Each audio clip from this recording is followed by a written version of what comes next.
नमस्कार दोस्तों, मैं रंजित कुमार और आपका अपना चैनल रंजित रैंक बूस्टर पे स्वागत है। दोस्तों, अगर आप साइंस का टेस्ट देना चाहते हैं तो टेस्ट आपका अवेलेबल है।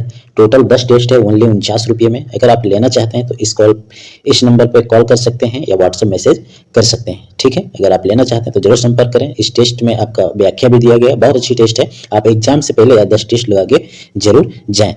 ठीक है, तो चलिए आज हम लोग टेस्ट नंबर 5 करने वाले हैं। तो चलिए स्टार्ट करते हैं। पहला क्वेश्चन है कि 1 माइक्रोन का मान कितने मीटर के बराबर होता है? 10 पर पावर 3 मीटर, 10 पर पावर माइनस 6 मीटर, 10 पर पावर माइनस 9 मीटर और 10 पर पावर माइनस 12 मीटर।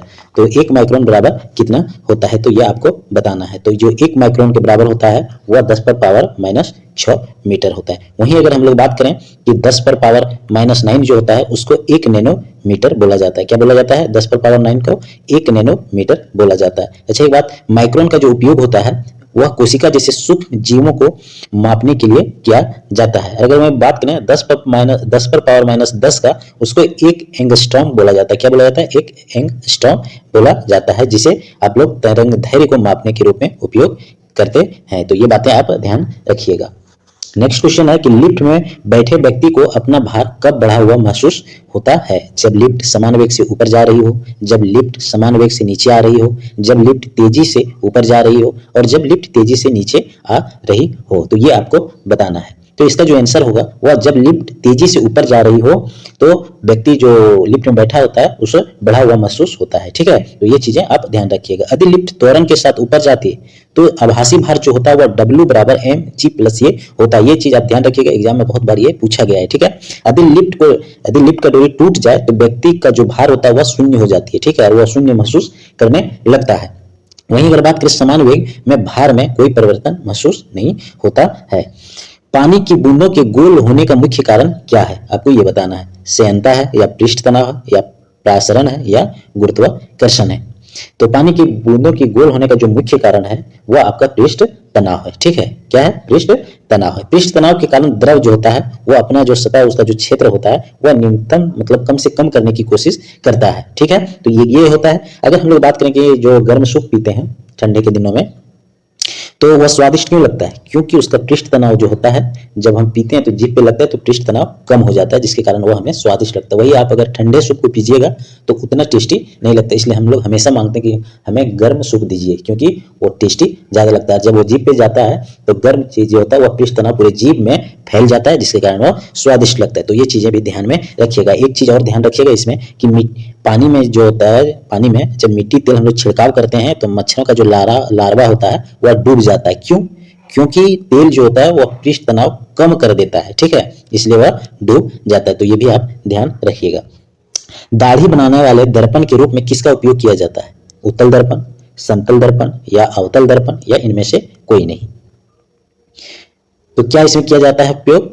तो इसमें जो किया जाता है वह अवतल दर्पण का उपयोग किया जाता है। अवतल दर्पण वस्तु को फोकस और ध्रुव के बीच रखने पर उसका बड़ा और सीधा प्रतिबिंब बनता है। ये ध्यान रखिएगा। ठीक है, सोलर कुकर और गाड़ियों के हेडलाइट में जो उपयोग किया जाता है वह अवतल दर्पण का ही उपयोग किया जाता है। वहीं चिकित्सक लोग जो होते हैं, दांत के चिकित्सक लोग, वो भी आपका अवतल दर्पण का ही उपयोग करते हैं। प्रतिरोधकता का एसआई मात्रक क्या है? ओम है, ओम मीटर है या एम्पियर है या वोल्ट है?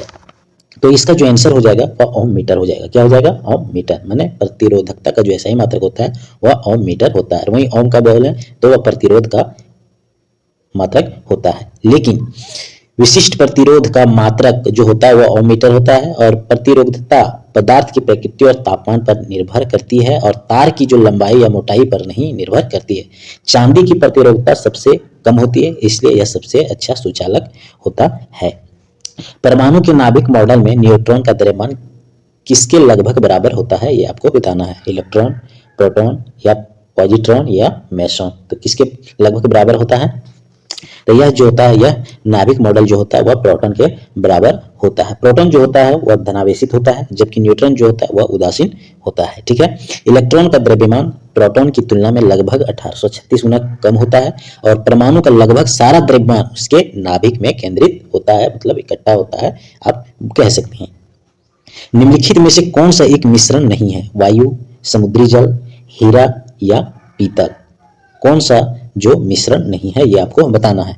तो हीरा जो है वह मिश्रण नहीं है, बाकी वायु मिश्रण है, समुद्री जल भी मिश्रण है, पीतल भी मिश्रण है। पीतल जो मिश्रित होता है वो तांबा प्लस जास्ता का मिश्रण होता है, और हीरा जो होता है वह कार्बन का एक शुद्ध अपरूप होता है। गैस वायु जो भी होता है वह भी मिश्रण है, ठीक है।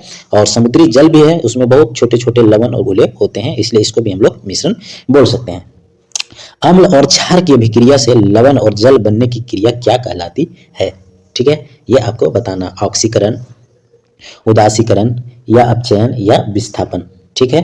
तो लवण और जल बनने की क्रिया क्या कहलाती है, ये आपको बताना है। तो यह जो कहलाती है वह उदासीकरण कहलाती है। क्या कहलाती है? उदासीकरण कहलाती है। तो ये चीजें इसमें भी आप ध्यान रखिएगा। स्टेनलेस स्टील बनाने के लिए लोहे में क्या मिलाया जाता है? तांबा और जस्ता मिलाया जाता है, या क्रोमियम और निकेल मिलाया जाता है, या जस्ता और टिन मिलाया जाता है, या कार्बन और सल्फर मिलाया जाता है। तो इसमें आपको बताना है। तो इसमें जो मिलाया जाता है वह क्रोमियम और निकेल मिलाया जाता है। क्रोमियम जो होता है वह लोहे में जंग लगने से बचाता है। इसमें कार्बन भी मिलाया जाता है ताकि स्टील में कठोरता आए, ठीक है। वहीं स्टेनलेस स्टील एक समांगी मिश्रण है जिसे हम मिश्र धातु भी कह सकते हैं। कोशिका का मस्तिष्क किसे कहा जाता है, ये आपको बताना है। कोशिका का मस्तिष्क किसे कहा जाता है? माइटोकॉन्ड्रिया को कहा जाता है, या लाइसोसोम को कहा जाता है, या केंद्रक को कहा जाता है, या क्लोरोप्लास्ट को कहा जाता है। तो कोशिका का मस्तिष्क किसे कहा जाता है, ये आपको बताना है। तो कोशिका का मस्तिष्क जो कहता है वो केंद्रक को कहा जाता है, ठीक है। केंद्रक कोशिका की सभी जैविक क्रियाओं को नियंत्रित करता है, ये बहुत इंपॉर्टेंट है, ये ध्यान रखिएगा। इसमें जो होता है वो आनुवांशिक पदार्थ जो होता है पाया जाता है। और केंद्रक की अगर खोज की बात करें तो रॉबर्ट ब्राउन ने 1831 ईस्वी में किया था। मानव शरीर में पित्त रस का निर्माण कहाँ होता है और यह कहाँ जमा होता है, ये आपको बताना है। यकृत में निर्माण होता है, पित्ताशय में जाकर जमा होता है, पित्ताशय में निर्माण होता है, यकृत में जाकर जमा होता है, या अग्नाशय में निर्माण होता है या यकृत में जमा होता है, या अमाशय में निर्माण होता है या छोटी आंत में जमा होता है। तो इसका जो आंसर हो जाएगा वह यकृत में निर्माण होता है और जाके पित्ताशय में जमा होता है। कौन? पित्त रस, ठीक है। पित्त रस वसा के पाचन में मदद करता है, बहुत इंपॉर्टेंट है, ये ध्यान रखिएगा। एक क्षारीय द्रव जो अमाशय से आए अम्लीय भोजन को क्षारीय बनाता है। वहीं पित्ताशय में पथरी होने पर वसा का पाचन प्रभावित होने लगता है। ब्लू बॉडी सिंड्रोम जल में किस तत्व की अधिकता के कारण होता है? ऑप्शन में है आपका पारा, नाइट्रेट, आर्सेनिक और सीसा, ये आपको बताना है। तो इसमें जो ब्लू बेबी सिंड्रोम में है वह जो तत्व अधिक पाया जाता है वह आपका पाया जाता है नाइट्रेट। क्या पाया जाता है? वह नाइट्रेट अधिक पाया जाता है। नाइट्रेट रक्त के हीमोग्लोबिन के साथ मिलकर उसे मेथेमोग्लोबिन में बदल देता है, ये बहुत बार पूछा गया आपका, ये ध्यान रखिएगा, जिससे शरीर में ऑक्सीजन की कमी हो जाती है। आर्सेनिक की अधिकता से ब्लैक फुट नामक रोग होता है। आर्सेनिक जो होता है उसके अधिक मात्रा होगी तो आपको ब्लैक फुट नामक रोग हो जाएगा, ठीक है। वहीं पारा से मिनी माता रोग होता है, पारा से मिनी माता रोग होता है, ये भी चीज आप ध्यान रखिएगा। विटामिन B12 में कौन सी धातु पाई जाती है? लोहा या मैग्नीशियम या कोबाल्ट या तांबा, ठीक है। तो कौन सा पाया जाता है? तो इसमें सबसे अधिक B12 में जो पाया जाता है वह आपका पाया जाता है कोबाल्ट। क्या पाया जाता है? कोबाल्ट, ठीक है। विटामिन B12 का जो रासायनिक नाम है वह साइनोकोबालामिन है, ठीक है। इसकी कमी से घातक एनीमिया हो सकता है और यह मुख्य रूप से मांसाहारी भोजन और दूध में पाया जाता है। प्रकाश संश्लेषण की दर किस रंग के प्रकाश में सर्वाधिक होता है? आपका ऑप्शन दिया हुआ हरा, नीला, लाल या बैंगनी, यह आपको बताना है। तो जो प्रकाश संश्लेषण की दर है वह सबसे अधिक आपको लाल रंग में होता है। किसमें? लाल रंग में। प्रकाश संश्लेषण लाल रंग में सबसे अधिक और बैंगनी रंग में सबसे कम होता है। हरे रंग के प्रकाश में यह प्रक्रिया लगभग शून्य होती है। किसमें? हरे रंग में, क्योंकि पौधे हरे रंग को परावर्तित कर देते हैं और क्लोरोफिल जो है वह मुख्य रूप से नीले और लाल प्रकाश को अवशोषित करता है। तो ये चीज ध्यान रखिएगा। मेंडल ने अपने आनुवंशिकी के प्रयोग के लिए किस पौधे को चुना था? जंगली मटर या उद्यान मटर या मीठी मटर या चना, ये आपको बताना है। कौन सा मटर मेंडल ने प्रयोग के लिए चुना हुआ था, ठीक है। तो इसने जो चुना हुआ था वह उद्यान मटर, आपका ऑप्शन नंबर बी हो जाएगा, ठीक है। मेंडल ने मटर के 7 जोड़ी विपरीत लक्षणों का अध्ययन किया था। वहीं मेंडल के नियमों को प्रभाविता का नियम, पृथक्करण का नियम और स्वतंत्र अपव्यवहार का नियम कहा जाता है। तो ये नियम याद रखिएगा, बहुत बार आपका पूछा हुआ है। खाद्य श्रृंखला में ऊर्जा का प्रवाह हमेशा कैसा होता है? एक दिशीय होता है, द्विदिशीय होता है, चक्रीय होता है, इनमें से कोई नहीं, यह आपको बताना है। तो इसमें जो खाद्य श्रृंखला में ऊर्जा प्रवाह होता है वह एक दिशीय होता है। क्या होता है? एक दिशीय होता है। ऊर्जा जो होता है सूर्य से पौधों में और फिर उपभोक्ताओं में जाती है, लेकिन वापस नहीं लौटती है। ठीक है, खाद्य जाल में ऊर्जा के कई रास्ते हो सकते हैं, लेकिन दिशा हमेशा एक ही होती है। लिंडमैन के नियम के अनुसार प्रत्येक स्तर पर 90% ऊर्जा ऊष्मा के रूप में नष्ट हो जाती है। तो ये भी चीजें आप ध्यान रखिएगा। शुष्क सेल में मैग्नीज डाइऑक्साइड MnO2 का क्या कार्य है? विद्युत सुचालक रूप में, विद्रुवक के रूप में, एनोड के रूप में, अम्ल के रूप में, ये आपको बताना है। तो यह होता है विद्रुवक के रूप में। ठीक है, यह हाइड्रोजन गैस को जमा होने से रोकता है। ठीक है, जिससे सेल की कार्य क्षमता बनी रहती है। और शुष्क सेल में अमोनिया क्लोराइड, जिसको हम लोग NH4Cl भी बोल सकते हैं, का पेस्ट इलेक्ट्रोलाइट के रूप में उपयोग किया जाता है। यह एक लेक्सेलांसे सेल को संशोधित रूप में होता है। आधुनिक आनुवांशिकी का जनक किसे माना जाता है या किसे कहा जाता है, ये आप बोल सकते हैं। जीजे मेंडल को, TH मॉर्गन को, JD वाटसन को, विलियम बेटसन को। ये आपका ऑप्शन दिया हुआ है, तो आपको ये बताना है। तो इसका जो आंसर हो जाएगा आपका वो होगा TH मॉर्गन। क्या हो जाएगा? TH मॉर्गन इसका हो जाएगा। ठीक है, TH मॉर्गन ने ड्रोसोफिला पर प्रयोग करके संलग्नता की खोज की थी। जेजे मेंडल को केवल आनुवंशिक का जनक कहा जाता है, वहीं जेनेटिक शब्द का प्रयोग सर्वप्रथम विलियम बेटसन ने किया था।